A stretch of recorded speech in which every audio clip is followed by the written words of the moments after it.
Estamos ao vivo para nossa primeira live da série As Especialistas. Estamos aqui hoje para convidar, a nossa primeira entrevistada, a professora Soraya Leal, Uma boa noite para quem está chegando. E já vou adiantar para vocês que quase tivemos um empate técnico na escolha da música, Eu lancei lá nos stories a opção da gente escolher para a entrada triunfal da nossa convidada a poderosa, glamurosa, e a Tipo Jim. No último minuto, no último voto, a Tipo Jim ganhou. Então é com ela que eu vou chamar a nossa querida professora Soraya, que já está aqui. Deixa eu ver como que eu consigo chamá-la. Soraya, me manda acho que convidar. Já achei, Soraya. Tô aqui. Tô te chamando. Como ela vai entrando, a música dela vai tocando. Soraya, chegou o convite?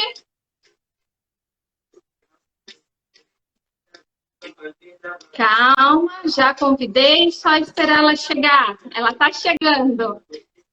E aí, linda, tudo bom? Tudo jóia, querida? Como que você está? Tudo bem.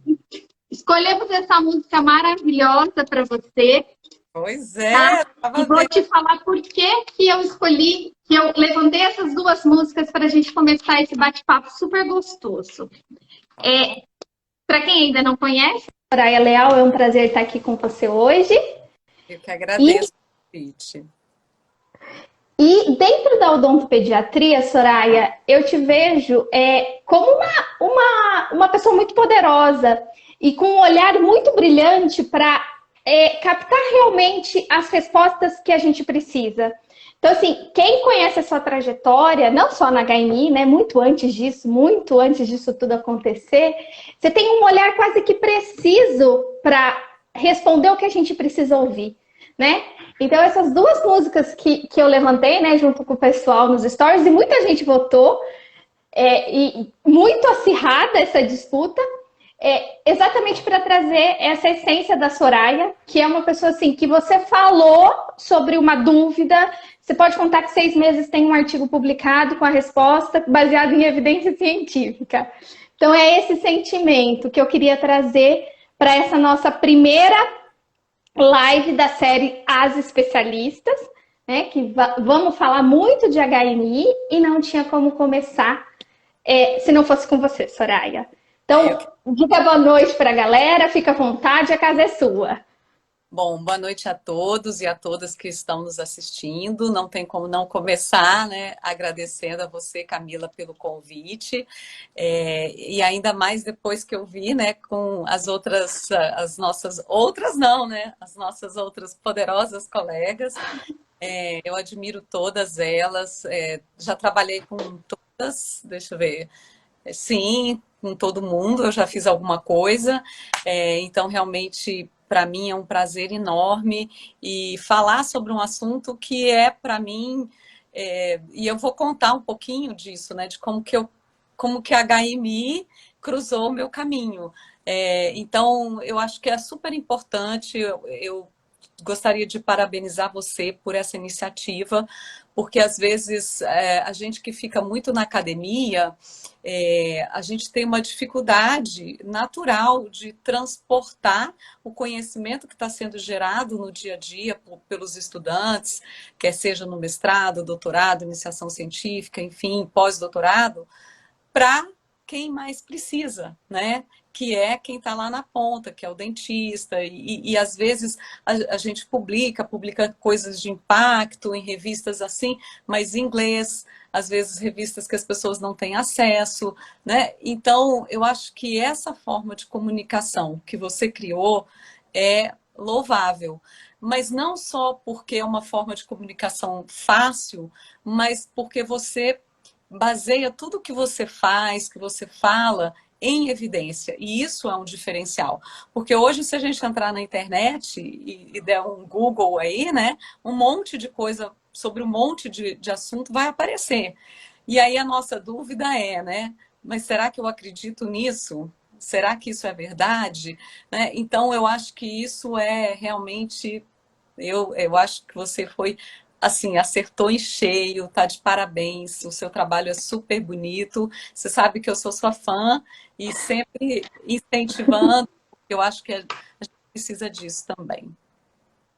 Faz parte do sistema, né, Soraya? A gente precisa de quem pesquisa, a gente precisa de quem atende, e hoje eu acho que eu posso me incluir como uma ponte entre a pesquisa e o atendimento. E realmente, assim, é um trabalho que me dá muita alegria mesmo. Assim, o fã-clube é recíproco, né? Se você diz, eu também digo, me espelho muito em você, e realmente você tem incentivado essa minha iniciativa, né, por mensagens, o tempo todo, né, vamos fazer isso, vamos fazer aquilo, e realmente isso dá força para a gente seguir em frente, né? Mas, Soraya, vamos começar a nossa entrevista mesmo? Vamos começar. É, então, eu queria começar te perguntando quem que é a Soraya? Porque, assim, eu coloquei, né, uma perguntinha assim, você já conhece a diva Soraya, né? Muita gente conhece, mas muita gente não te conhece, Soraya. Conta um pouquinho pra gente da onde você é, da onde você vem, antes da gente chegar na HMI. Quem é a Soraya lá no fundo mesmo? Então, é, sou uma dentista, né? Acho que a primeira coisa a meu respeito, eu sou odontopediatra, e eu acho que é importante a gente ressaltar que a minha trajetória ela é muito fora do eixo Rio-São Paulo, né? Que é onde as pessoas mais, até porque fontes de financiamento, enfim. Então, eu estudei em Uberaba e depois que eu me formei, eu vim para Brasília, né? E aí eu fui fazer estágio, na época, com o professor Orlando Ayrton de Toledo, e foi ali que as portas da odontopediatria se abriram para mim, né? E a partir disso, eu tive consultório durante muitos anos como odontopediatra. Eu nunca atendi um adulto na minha vida depois que eu saí da faculdade, então realmente minha vertente de odontopediatra ela é muito forte. E aos poucos a universidade entrou na minha vida, a academia entrou na minha vida, né? Tudo na minha vida aconteceu muito cedo. Eu me formei com 21, eu me casei com 22, com 25 eu tinha um filho, com 29 eu tinha dois filhos, né? Nossa! Com, e nesse meio tempo eu fiz mestrado, fiz especialização, mestrado, doutorado, mas as coisas caminharam, sabe, Camila? E eu acabei me estabelecendo como professora de odontopediatria da Universidade de Brasília, e foi aqui que eu fiz toda a minha trajetória acadêmica, né, dentro dessa universidade a quem eu sou extremamente grata, né? Então falei de duas coisas importantes na minha vida: ter cruzado com o professor Orlando Ayrton de Toledo, que foi o meu mestre, tanto no mestrado quanto no doutorado, e é o meu mentor para a vida. Né? Eu me espelho muito nele, não só como odontopediatra, mas principalmente como pessoa. Ele é um ser humano incrível. E a Universidade de Brasília, porque todas as oportunidades, apesar da academia, né, tá sendo bem desvalorizada atualmente, mas a gente, assim, batalhando a gente consegue as coisas, né? Então essa sou eu, né? Então, Odontopediatra, mãe, enfim. Então vamos parar aqui agora um pouquinho de falar sobre a HMI e me responde rapidamente, como você conseguiu tudo isso com dois filhos? Rapidamente, qual é o segredo? Tanta pesquisa, tanta coisa boa e também e ao mesmo tempo uma família, né? Filhos que a gente sabe que demanda tanto tempo e aí a gente esquece a HMI. Mentira, não. Se a gente começar a falar disso, a gente vai longe, né? Mas só para ressaltar assim, esse desafio que você comprou, né, de fazer pesquisa de qualidade, de ter uma vida profissional e ao mesmo tempo ter uma vida pessoal muito forte, né? Seus filhos são lindos, eu já vi fotos, não os conheço pessoalmente, mas talvez aí esteja o segredo, né? Levar as duas frentes ao mesmo tempo, né, É, Soraya? uma rede de apoio importante, né? Então, o pai foi extremamente importante para me deu um super apoio para a gente poder fazer essas coisas, porque a gente não caminha sozinho em nenhuma ala da nossa vida, quer seja na academia, quer seja no pessoal, né? A gente tem que ter essa rede de apoio, de amigos, enfim. E aí a gente consegue caminhar bem, graças a Deus. Então tá aí, galera. O segredo de uma vida, né, profissional exemplar é ter redes de apoio para a vida pessoal também ser exemplar, né, Soraya? Mas vamos voltar para a HMI agora, né? Vamos. E define aqui para o povo, né? Aliás, eu acho que hoje todo mundo acha que sabe o que é HMI. Porque se popularizou tanto esse termo, principalmente dentro da odontopediatria, né? E aí a gente vê muitos experts de rede social dizendo que é HMI, né? Que, aliás, incluindo todo defeito de esmalte como uma HMI. Você define aqui para o nosso pessoal, vamos deixar esse fundamento muito bem sedimentado antes de adentrar um pouquinho mais sobre a prevalência e os outros temas que a gente quer abordar hoje? Então, eu acho que de uma maneira bem simplificada, a hipomineralização é um defeito de desenvolvimento do esmalte, então eu sempre gosto de dizer que se a gente não quer errar no diagnóstico, a gente tem um guarda-chuva que se chama DDE, né? Então, antes de você, da pessoa dizer, isso é uma HMI ou uma fluorose, se você está em dúvida, diga que é um defeito de desenvolvimento do esmalte, né? E dentro desse guarda-chuva, a gente tem diferentes tipos de defeitos. E a hipomineralização molar incisivo é um desses defeitos. É um defeito não quantitativo, é um defeito qualitativo. A qualidade do esmalte está afetada e isso se manifesta clinicamente por meio de opacidades. Então, o que diferencia, o que caracteriza bastante a HMI é que essas opacidades elas são demarcadas e elas não são simétricas. O que quer dizer isso? Que dentes homólogos que se desenvolveram mais ou menos na mesma época, eles não necessariamente vão apresentar o mesmo tipo de defeito. Às vezes tem um incisivo que tem e o outro não. Às vezes os dois são afetados, mas de maneira diferente, com gravidade diferente, né? E só para finalizar essa caracterização, a gente foi denominado hipomineralização molar incisivo. Então, muita gente acha que, por isso, se você tem uma opacidade demarcada no incisivo, é uma HMI, mas, na verdade, não é.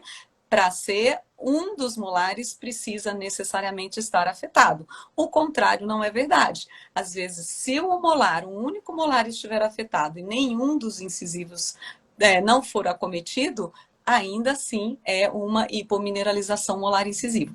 E a partir desse conceito básico, e a gente começou a estudar muito isso, a gente começou a perceber que esse defeito ele pode acometer outros dentes permanentes e pode acometer também dentes decíduos. Aí as pessoas começam, então, a se confundirem por conta dessas subnomenclaturas que vão surgindo, né, Camila? Eu não sei se fui clara. Muito clara, muito clara. Definição de livro, assim, pontual, todos os detalhes. Eu só queria pautar uma coisinha, Soraya, que você falou da simetria, né? Que ela não é simétrica. Mas é possível a gente ter casos em que os 4 primeiros molares estão completamente afetados e ainda assim ser HMI? Sim, isso é possível, até porque existe níveis de gravidade, né? E aí, isso está associado, tem alguns estudos já mostrando que quanto mais dentes afetados você tem, maior a probabilidade de você ter casos mais graves, né? Então, às vezes, quando é muito grave, você tem aquelas opacidades bem demarcadas, amarelonas, marrons, assim. Mas o que eu estou dizendo de simetria, quando você pega um dente com fluorose, por exemplo, é quase que um espelho, né? Um molar do outro molar. Você vai ver aquela característica que a gente chama de flocos de neve sobre as cúspides. O que você vê exatamente no 16, você vai ver no 26, às vezes até aquelas pigmentações mais escurecidas por conta do manchamento extrínseco. E com HMI, mesmo você tendo os 4 molares afetados, você vai ver que às vezes em a vestibular está toda manchada e do outro aquilo está mais para mesial, mais para distal. Então, mesmo você tendo esse grau de acometimento igual ou muito semelhante, você vê um padrão ainda um pouco diferente. Ele não tem esse padrão de espelho que a gente vê na fluorose e outros defeitos de esmaltes, né? De origem sistêmica. A gente vê isso muito, muito característico, né? Muito Exatamente. característico. E agora conta um pouquinho pra gente como que foi que você decidiu estudar esse tema, né? Porque assim, eu fiz uma busca hoje no PubMed, eu sei que ela é muito maior que isso, mas hoje no PubMed você tem 8 artigos super referências na área de HMI. Eu sei que são mais, mas só pegando essa base de dados. E assim, a sua trajetória só veio numa crescente, mas ela começou de algum lugar. Você podia dividir um pouquinho com a gente, da onde surgiu, como que foi? Então, assim, para as pessoas que me conhecem e para aquelas que estão me conhecendo hoje, né, a minha trajetória maior é dentro da área de cardiologia e dentro da área de cardiologia, a gente tem trabalhado muito com saúde pública. Então, a vertente maior aqui das nossas pesquisas são pesquisas clínicas. E às vezes isso demanda muito tempo, né, para você ter um artigo publicado, porque você precisa acompanhar aquela sua amostra por 2, 3, 4 anos, né? Então, às vezes, quando você está fazendo estudos de laboratório, e eu não estou desmerecendo, porque eu acho que os estudos laboratoriais e clínicos, eles são complementares, né? Um não sobrevive sem o outro, então eu acho que não tem essa coisa de um ser mais importante do que o outro. O que acontece é que em laboratório você consegue produzir num período de curto menor, né? Bom, mas enfim, em 2009, nós começamos um trabalho grande numa cidade satélite aqui de Brasília chamada Paranoá. E a gente estava testando 3 terapias para molares descidos e essas terapias enquadravam também os primeiros molares permanentes. Então, eu vou focar nos primeiros molares permanentes. Esquece o que a gente fez nos dentes descidos. Um grupo de crianças recebeu, se eles tivessem fóssulas e fissuras muito profundas, ou se eles tivessem já uma lesão em esmalte, eles iam receber um tratamento. E todas essas crianças, elas foram consideradas crianças com alta atividade de cárie. Por quê? O COD mínimo, médio dessas crianças era 6. Então, Nossa, são crianças que têm atividade da doença assim, né? Em que, alta. é.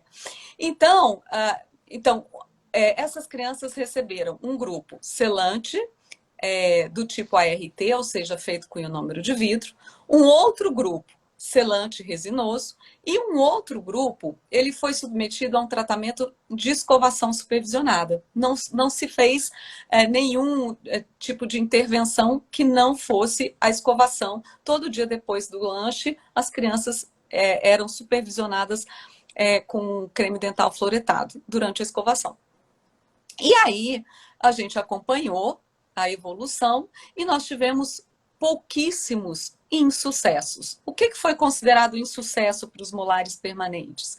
Foi considerado insucesso a ocorrência de lesão de cárie dentina, tá? Tá.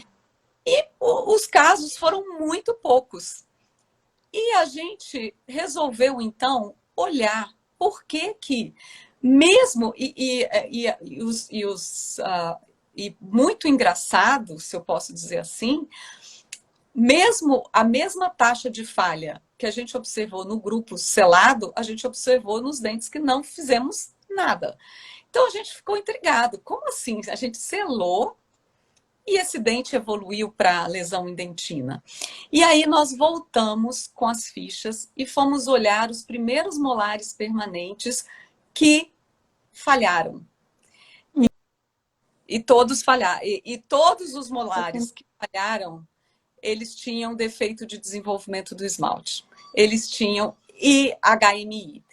E uma coisa que chamou a nossa atenção como pesquisador foi que, para a gente começar esse estudo, a gente fez um levantamento epidemiológico. E a gente ignorou os defeitos de desenvolvimento do esmalte. Entendeu? Então, assim, foi uma falha gritante. E aí, a partir disso, a gente pensou assim, poxa vida, a gente fez uma terapia preventiva e falhou porque esse dente tem um defeito, então a gente precisa estudar esse defeito. Então foi assim que a HMI surgiu na minha vida, foi a partir de uma experiência clínica, né? Não foi porque o tema estava na moda, não foi porque todo mundo estava publicando sobre hipomineralização, foi porque a gente vivenciou um problema grande em relação ao HMI com o nosso estudo clínico. Então, pelo que eu entendi, tudo nasceu lá em Paranoá, certo? Exato, Nos estudos clínicos. E isso. aí eu já vou emendar uma nova pergunta, né? Uma outra pergunta. Nesse estudo, nesse primeiro estudo que vocês fizeram, vocês tiveram um dado relevante de prevalência. Lá desse estudo que eu estou falando, ele foi publicado em 2015, mais ou menos, não é isso?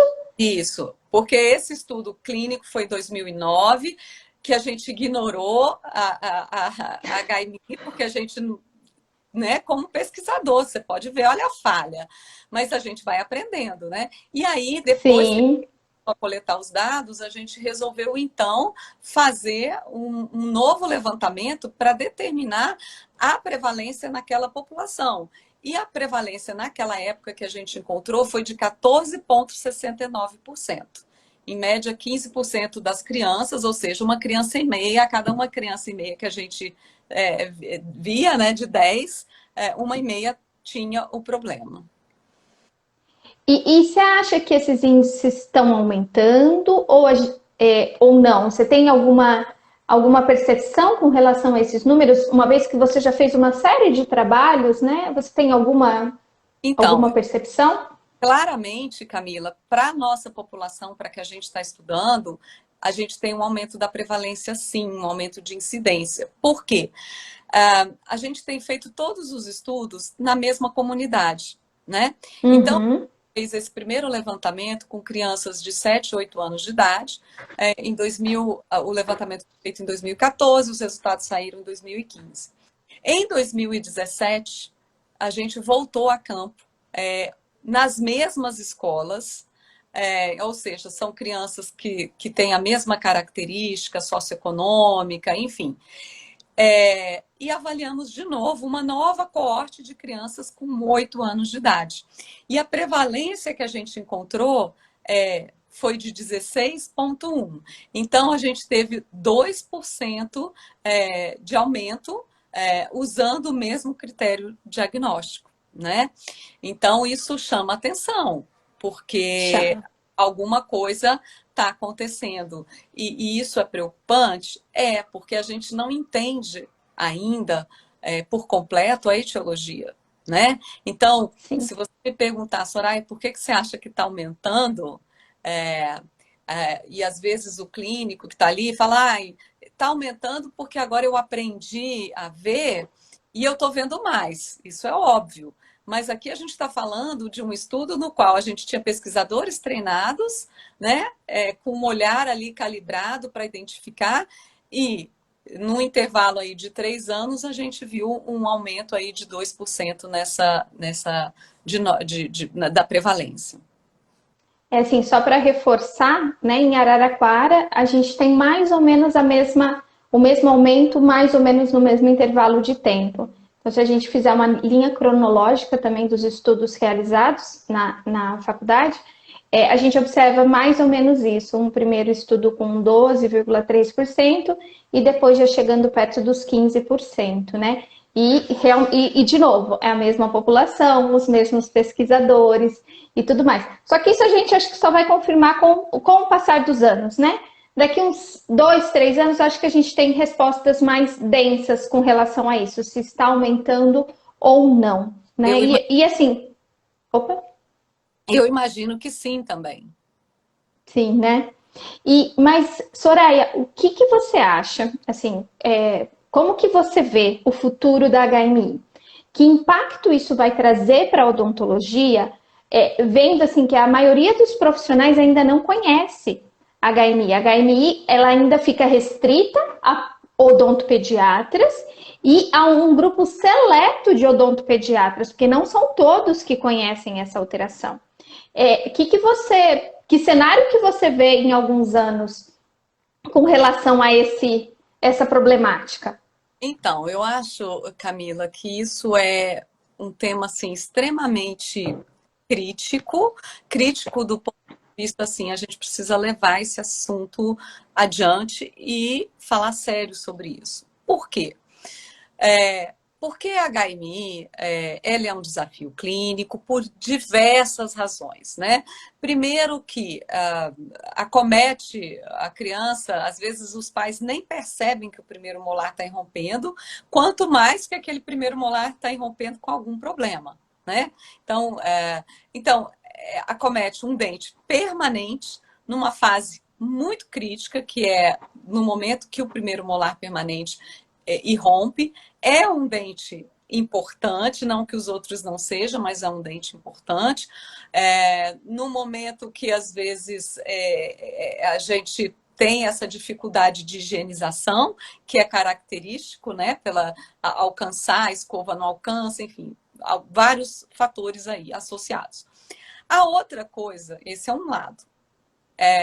Se você tem um indivíduo que ele é cuidado por um odontopediatra, que ele tem um acompanhamento, a chance daquele dente permanecer em boca é muito grande.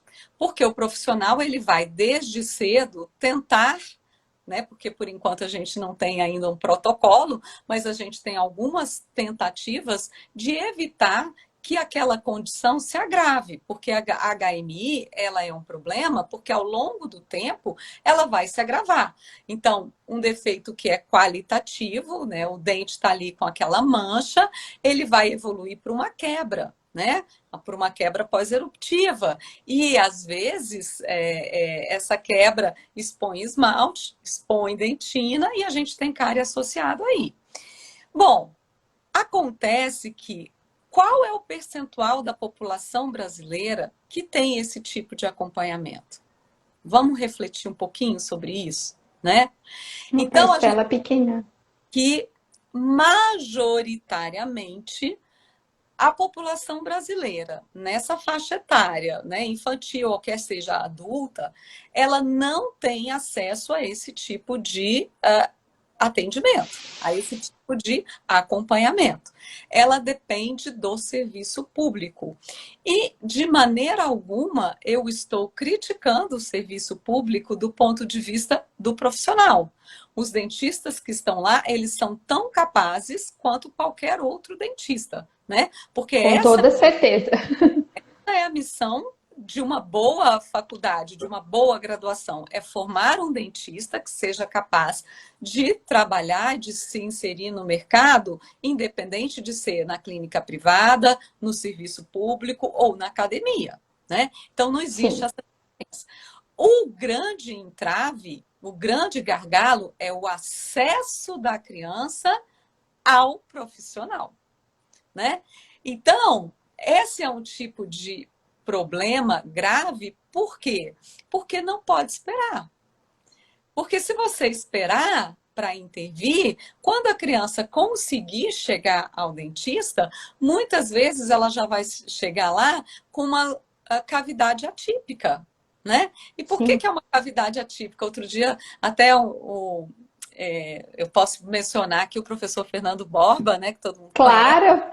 falando, né, Soraya, eu fico intrigado com esse nome de cavidade atípica, cárie atípica, porque parece que é uma coisa diferente. Então, não é, o processo carioso é o mesmo. O atípico está associado ao formato da cavidade, né? Porque quando a gente tem uma lesão de cárie num primeiro molar permanente, sem estar com envolvimento, sem aí com defeito de esmalte, o que a gente observa? Essa lesão vai ocorrer em fóssulas e fissuras, né? Naqueles pontos que a gente sabe. Quando a gente tem HMI associado, a cárie vai acontecer na parte do dente que quebrou, né? E às vezes, o que a gente vê na maioria das vezes? A opacidade envolve ponta de cúspide, Cuspido. envolve, né? E aí a cavidade é atípica por conta disso. Ela é difícil de ser restaurada, porque são cavidades que nem por aquela antiga classificação de Black a gente não consegue classificar, porque não é uma cavidade classe 2, não envolve oclusal mesial, né? Ou oclusal e distal. Ela é uma confusão ali. Bom, então voltando ao problema de saúde pública, o que a gente tem? A gente tem dados, Camila, que se você pegar oficiais do Ministério da Saúde e se você pegar a verba que foi alocada nos últimos 2 anos para o tratamento odontológico privado. E a verba que foi alocada para o SUS, né, para o tratamento odontológico no serviço público, você vai ver que a gente tem uma verba infinitamente menor para o serviço público para atender uma população Muito majoritariamente maior. maior do que aquela do serviço privado. Então, esse é o gargalo, esse é o grande gargalo, né? Adicionado, não, se a gente puder ainda tornar isso um pouco mais complexo, a gente tem, às vezes, aquele indivíduo que conseguiu chegar.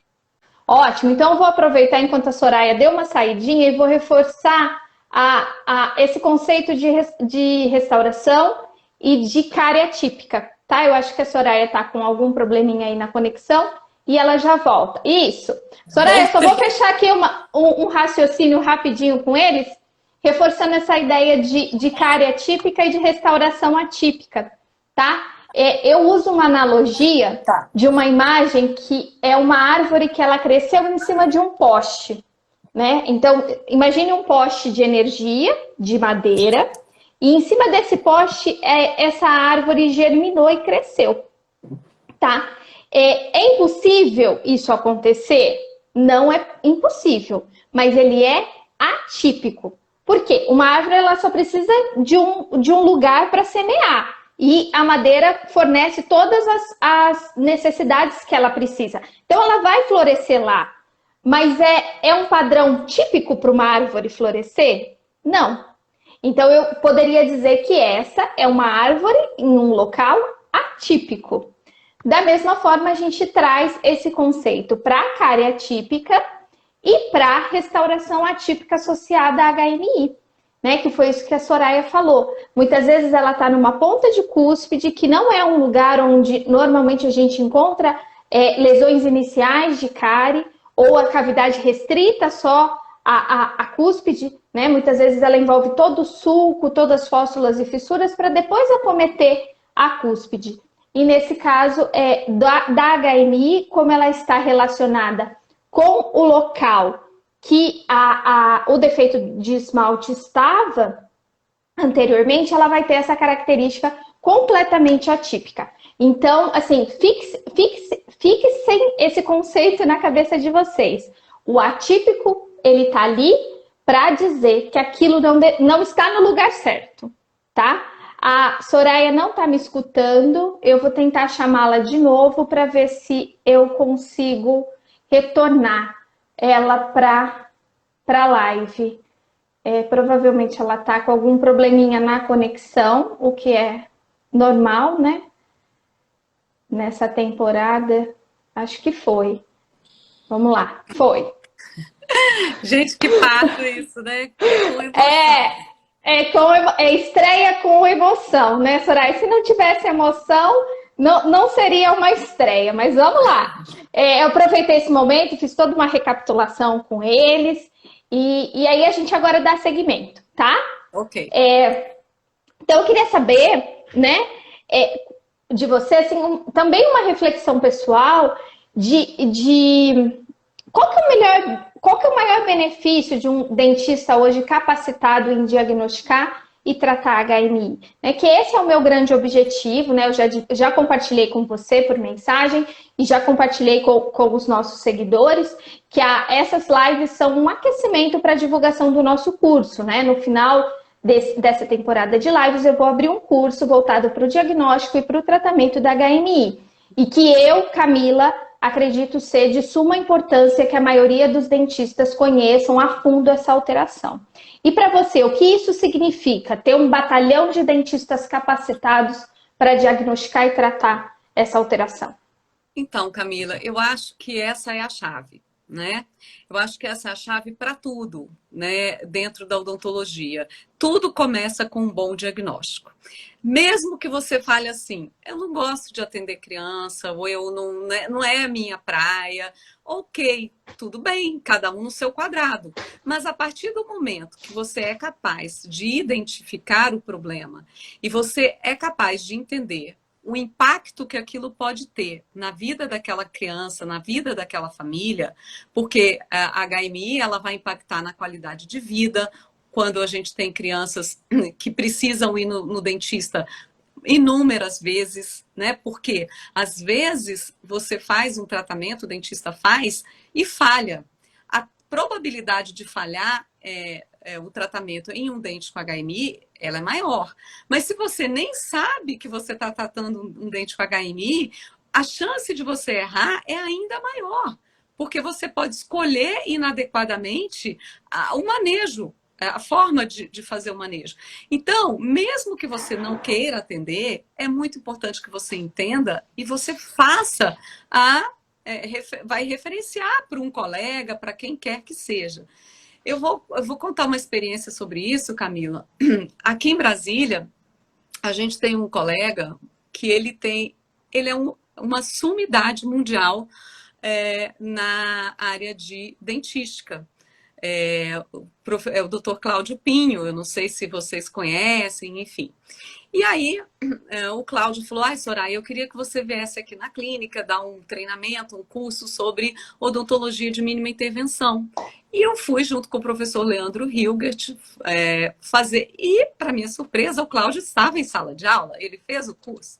E eu incluí a parte de defeitos de desenvolvimento e HMI nessa parte de diagnóstico diferencial, né, de cárie.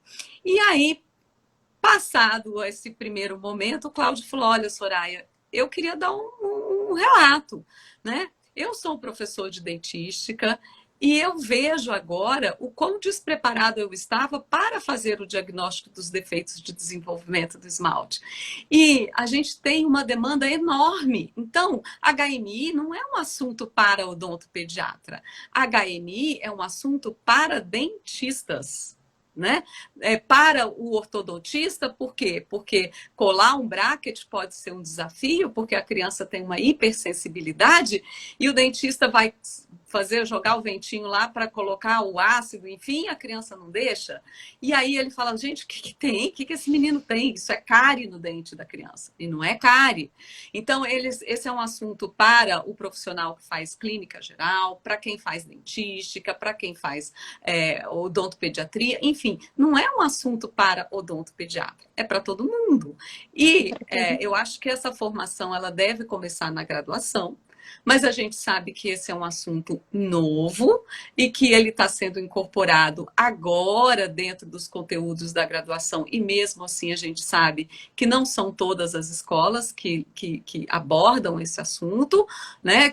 Que os alunos têm oportunidade, então a gente precisa fazer o treinamento. Se eu puder dar um exemplo, Camila, do tanto que é importante o treinamento, a gente fez uma pesquisa recente sobre o uso do diaminofluoreto de prata no Brasil, né? E com a Ana Chibinski, com a Ana, que tá aí. Eu vi o nominho dela passando aí. Beijo, Ana. Então, a gente fez uma pesquisa e uma das vertentes que a gente pesquisou foi a saúde bucal indígena. E a gente levou até um susto, né, Ana? Porque a gente percebeu uma quantidade enorme de procedimentos de aplicação de diaminofluoreto de prata. E quando a gente foi fazer lá um apanhado geral, o que a gente descobriu? Que a maioria das aplicações estavam sendo feitas com diamino a 10% ou a 12%. E a gente sabe que nessa concentração, né, não vou nem dizer aí. E aí o que a gente percebeu? É o dentista que está errado? É o profissional que fez a compra que está errado? Não, é porque eles não conhecem. O que estava precisando é que, gente, vamos capacitar o nosso dentista para que ele possa fazer escolhas adequadas. Você pode dizer assim, olha, você está fazendo errado a partir do momento que você foi informado e continua escolhendo aquilo que não é efetivo. Mas se você não tem essa formação, se você não tem essa capacitação, como é que você vai fazer? Chegou ali, está ali na sua bancada, 10%, você sabe a indicação. Poxa, todo mundo está dizendo, ainda mais em tempos de Covid, né? Vamos paralisar uma lesão em dentina utilizando o diaminofluoreto de prata. Mas aí insucesso, insucesso. Poxa, esse negócio não presta, esse negócio não serve. Na verdade, você está fazendo de forma inadequada. Então, o que que a gente Errado. precisa fazer? Treinar. E com HMI, mais do que, né, tão importante quanto você treinar em relação ao diamino, é você treinar em relação ao a HMI. E alguém está perguntando qual a A concentração de... concentração certa, por favor, Soraya, não vamos deixar isso no ar. Então, as revisões sistemáticas aí, esse é um assunto para a professora Ana, né? Mas eu aprendi com ela. As revisões sistemáticas têm mostrado que o diamino a 38% seria aquele mais efetivo, né? Sim. Então, anotem aí, tá? 10 e 12% é lixo, não funciona, não Não é... E funciona. só tem no Brasil, né, Soraya? Só, É uma coisa só. que só é produzida no Brasil, né? A Nos outros gente está países até já vem na concentração isso. certa. A gente está finalizando o artigo. Uma das coisas que a gente coloca é sobre isso, que a gente precisa informar a Anvisa, porque um produto como esse não pode estar no mercado, Sim, né? né? Exatamente. Soraya, querida, quero te fazer uma última pergunta, e aí eu acho que você vai falar bastante, por isso que eu vou deixar bastante tempo para você. E a gente já está encaminhando para o fim da nossa live, porque já faz 45 minutos que a gente está conversando. Né? Eu sei que talvez das nossas conversas seja a mais curta, né? Porque as nossas ligações de telefone duram muito tempo. Vou responder uma perguntinha que eu vi passando aí, se dá para usar diamino na HMI. Dá sim, já tem um artigo já publicado falando sobre isso, mas a gente precisa se atentar a qual caso e que tipo de caso e com qual finalidade, tá? Então, já tem alguma coisa assim na literatura que a gente pode dizer. Bom, será que a Soraya vai conseguir voltar? Vocês estão me escutando pelo menos, né? Tô vendo coraçãozinhos aqui, eu tenho certeza que sim. Bom, voltou, Soraya? Voltou? Não? Bom, dando seguimento então que a Soraya estava falando, que assim, o fundamental disso tudo é entendendo que a HMI é uma coisa super nova. É nova, você viu, para a própria Soraya, ela foi ver lá depois de 2009. Eu comecei a estudar em 2009. O grupo HMI, que talvez é o grupo que começou antes também, as primeiras publicações começam ali em 2011. E, enfim, é tudo muito novo. Então, para quem se formou antes de 2012, 2013, muito pouco provável que isso estava presente na sua grade da graduação. Então, sim, nós, como cirurgiões dentistas da área de saúde, a gente precisa estar nessa constante reciclagem, nessa constante busca do conhecimento. Não tem como praticar uma odontologia que foi ensinada lá na década de 90, na década de 80, porque a gente realmente vai estar defasado, né? Muita coisa mudou. Já estão chamando aí a próxima convidada, a professora Sandra é a nossa próxima convidada, né? Na sexta-feira, 7 horas, eu vou conversar com ela. Espero que, Sandra, um beijo para você. Sei que você está de férias e está aqui só para poder nos prestigiar. Vou tentar de novo chamar a Soraya, tá? Hoje a Santa Conexão não está nos ajudando, mas a gente chega lá. Vamos ver se eu consigo chamá-la. Ai, meu Deus. Isso. Voltou. Muita emoção. O coração tá bom aí, Soraya, ou ele tá acelerado? Não, eu só fico assim agoniada, né? Eu quero falar, mas tudo bem. Bom, então vamos lá, Soraya. Então, hoje, terminando essa live, tá? Terminando essa live, o que os dentistas olha, gente, teve mais de 100 dentistas online aqui, realmente é uma surpresa para mim, para uma primeira live, uma primeira transmissão ao vivo da Rádio HMI, é uma surpresa muito, muito boa e muito feliz.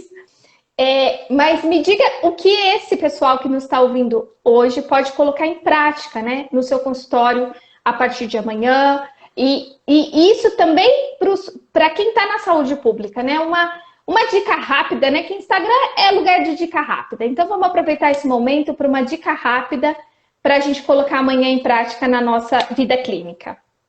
Eu acho que o mais importante de tudo é se capacitar para poder fazer o diagnóstico adequado, né? Mesmo que você não saiba em que direção seguir, a partir do momento que você tem o diagnóstico, você pode pedir ajuda, né? Vamos pedir ajuda aos Sim. universitários. E eu só queria dizer assim, Camila, uma coisa muito importante, e isso é uma vivência clínica. Quando a gente estava fazendo um desses estudos lá no Paranoá, a gente terminou de coletar os dados mais ou menos assim em outubro, novembro, e a gente tem uma dentista no Hospital Universitário de Brasília que ela aloca parte da agenda dela para atender as demandas que são observadas no Paranoá. E a gente referendou todas essas crianças para ela. Quando foi mais ou menos março do ano seguinte, a Renata voltou a campo, porque a gente estava fazendo um acompanhamento longitudinal. E ela me ligou chorando. Falou, professora, eu não tenho condições de continuar com esse estudo, porque a maioria dos dentes que a gente referendou, eles evoluíram para exo ou endo. Nossa. Então, Camila, esse é um dado real de um estudo. Nós tínhamos, eu até anotei aqui para não falar errado, nós tínhamos, no início, quando ela terminou a coleta de dados, 92 primeiros molares permanentes que eram passíveis de serem restaurados. Passado esse intervalo de tempo, que foi mais ou menos 4 meses entre uma visita e a outra, 15 crianças a gente perdeu, elas mudaram de escola, tá? Sobraram 60 dentes. Desses 60 dentes, uma única mãe procurou o HUB para tratar. E 15 desses 60 dentes, que podiam ser restaurados em novembro, evoluíram para exo ou endo.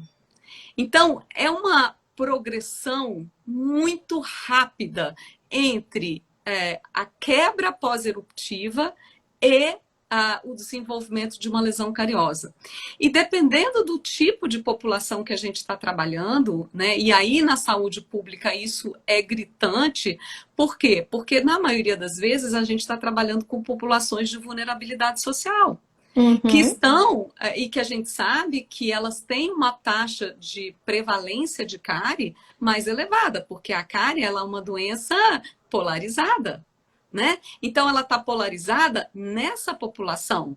Então, imagine crianças que já têm, por uma conspiração do universo, uma chance maior de ter cárie, e elas ainda são portadoras de HMI. E, por conta disso, ainda tem o gargalo de ter acesso ao serviço público, né? Então, o que eu fico imaginando? Para quem está em consultório, para quem está lidando com a sua população de clínica privada, realmente é correr atrás de poder aprender a fazer o diagnóstico correto. Para quem está inserido na saúde pública, eu até recente escrevi um editorial sobre isso, eu acho que é Sim, lindíssimo. Uma função nossa de formadores de opinião e de pesquisadores de tentar buscar uma solução, né? Será que fazer uma triagem na escola, né? Tirar um dentista desses que vai aí fazer a visita domiciliar, a visita da família, faz uma visita na escola, nessa faixa aí, para observar as crianças que estão com os primeiros molares permanentes e vamos, né, absorver essas crianças ou tentar trazer para que elas tenham um acesso um pouco mais rápido, porque a gente sabe que se a gente descuidar, quando ela conseguir chegar até a gente, até nós, já é tarde demais. E aí a gente vai ter uma população, né? Foi assim que essa é a minha reflexão, uma população de jovens brasileiros que não tem o primeiro molar permanente, como é a geração aí por volta dos 60 anos de idade hoje, né? A população adulta brasileira por volta dos 60 é uma população que não tem, uma grande parte dela não tem o primeiro molar permanente, mas porque na época o que a gente entendia de cariologia e a forma de manejo, né, de uma lesão cariosa no primeiro molar permanente aos 6 anos, né? Se a cavidade era pequena, virava média. Se era média, ficava gigante. E aí... Se era gigante, era exo. era exo, né? Então ela se tornou adulta sem o primeiro molar permanente. Será que é isso que a gente quer para essa geração? Né? Não. Não, não é isso. Então a gente precisa fazer com que as pessoas tenham acesso. E acho que essa é uma lição que a gente aprendeu com a pandemia, né, Camila? O quão é viável a gente poder fazer essa interação online.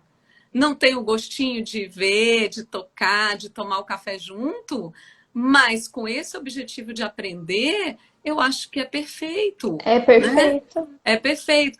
Para você ter uma noção, em 2014 a gente fez um treinamento grande com os dentistas da saúde bucal indígena no que se refere à técnica RT. E na época não passou pela cabeça da gente fazer alguma coisa online. A gente veio para Brasília, a professora Fidela, professor Iol Franken e eu, e um representante de cada DCEI veio até a Brasília. Olha a logística, para poder fazer o treinamento. E agora, Ana Chibinski e eu fizemos 2 conferências online para os dentistas da saúde bucal indígena, uma em dezembro e outra aconteceu agora, dia 13, para capacitá-los em relação ao diamino-fluoreto de prata.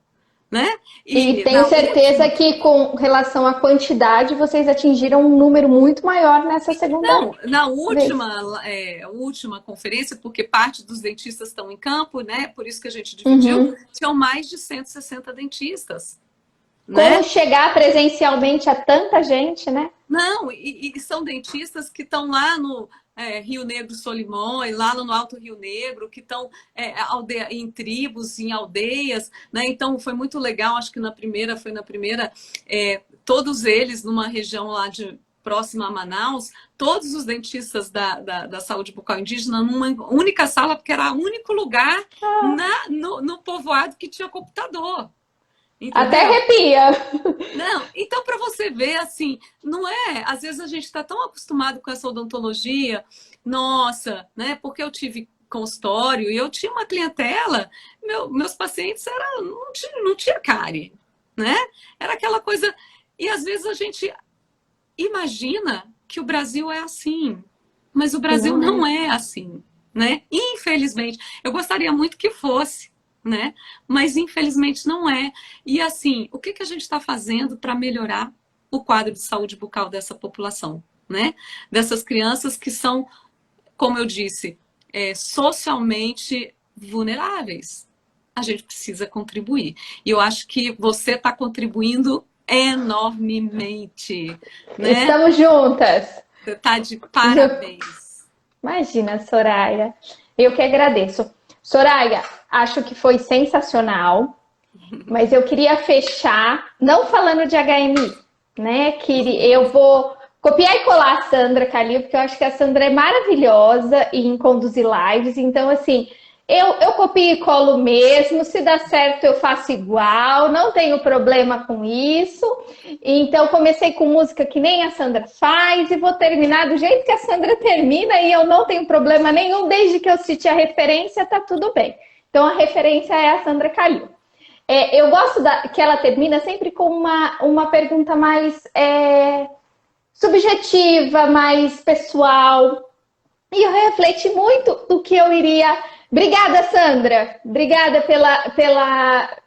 pelo... Inspiration. Ela tá deixando aí eu usar à vontade, eu vou usar mesmo. Como fechar essa live, né? E eu queria te fazer uma pergunta.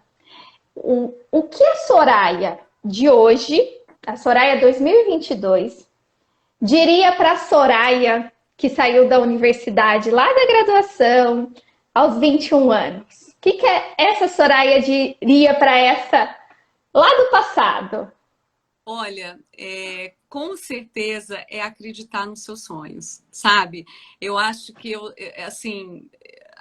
sempre tive muita vontade de poder contribuir para melhorar a condição de vida das pessoas. Porque uma coisa que eu sempre falei para os meus filhos, sabe, Camila? Às vezes você põe a comida na mesa e fala assim, Ah, mas eu não queria isso, eu não gosto disso. Eu falava assim para eles: olha só, vocês tinham 10% de chance de nascer numa família que tem condição de colocar comida na mesa para vocês escolherem. Vocês tinham 90% de chance de nascer em famílias de vulnerabilidade social. Então, vamos agradecer, né? Porque vocês foram, assim, pinçados a dedo, né? Por Deus. Então, é isso, sabe? Eu acho que a gente precisa ter foco, acreditar. Toda a trajetória é difícil, né? Então, tá me vendo aqui hoje, você contando todas essas publicações, né? Olha, são noites viradas estudando, então vai amamentar filho, vai botar filho para rotar e tal. E depois de tudo, né, feito, é que eu ia sentar no computador, mas assim, sempre com muita energia para isso, nunca reclamando, porque quando a gente faz alguma coisa que a gente acredita e que a gente ama, não tem como dar errado. Sabe, Camila? A gente precisa, Exatamente. às vezes uma porta se fecha, uma janela se fecha, mas uma porta se abre, né? E assim, por meio dessa trajetória, eu tive a oportunidade de conhecer tanta gente bacana e que eu estou vendo aqui, a professora Rita, que foi a pessoa que me treinou em HMI. Eu tenho uma gratidão enorme por tudo que eu aprendi com vocês aí do grupo de Araraquara. Estou vendo aqui a Sandra, que a Sandra é uma inspiração. A Sandra é uma pessoa que inova, que acredita, que está sempre positiva. Que corre Então, gente, atrás. vamos ser positivo, né? Tem tanta coisa ruim acontecendo ao nosso redor, por que a gente vai deixar se contaminar por isso, né? E quando você é jovem, Exatamente. você tem tanto sonho, acredita, corre atrás que vai dar certo. Ai, que lindo, Soraya, que lindo. Até assim, para mim, acho que todo mundo gostou, mas eu pessoalmente precisava ouvir isso, né?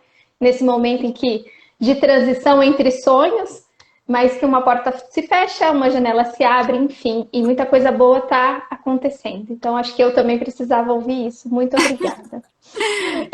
Soraya, querida, muito obrigada pelo seu tempo, por estar aqui, por compartilhar seu conhecimento, por enriquecer as nossas mentes com tanta coisa brilhante, com tantas reflexões brilhantes. De verdade, gratidão mesmo por tudo que você representa dentro da odontopediatria e agora da HMI também.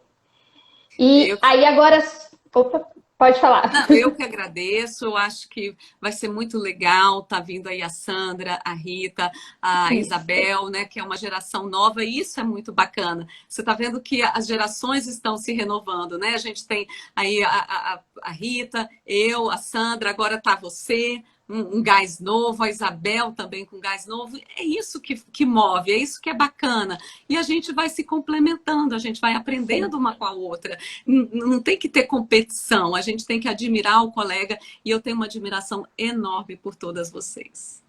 Igualmente, por todo esse time e por tantas outras que ainda eu vou chamar, né? Calma que vai ter live sempre por aqui, então tem muita gente boa. E eu Muito. gosto muito de uma hashtag que eu uso, né? Que é Juntos pela HMI. E eu acho que é exatamente isso, né? A gente está junto enfrentando um grande problema, né? E a gente vai juntos achar a solução, transmitir esse conhecimento, compartilhar esse conhecimento. Bom, Soraya, eu vou fechar a live agora, já convidando todo mundo que esteve aqui hoje para voltar amanhã, desculpa, amanhã não, sexta-feira, às 7 horas, com a Sandra. Ela vai dar uma pausa nas compras dela lá em Nova York, que ela está de férias, não sei se ela está em Nova York, brincadeira. Mas eu sei que ela está de férias, ela me pediu para mandar mensagem para lembrá-la que é sexta-feira. Então, sexta-feira estaremos aqui para falar mais um pouquinho sobre HMI.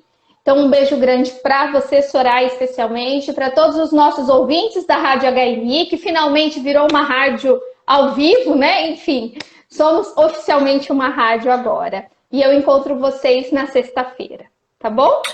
Beijo! Beijo! Tchau, tchau!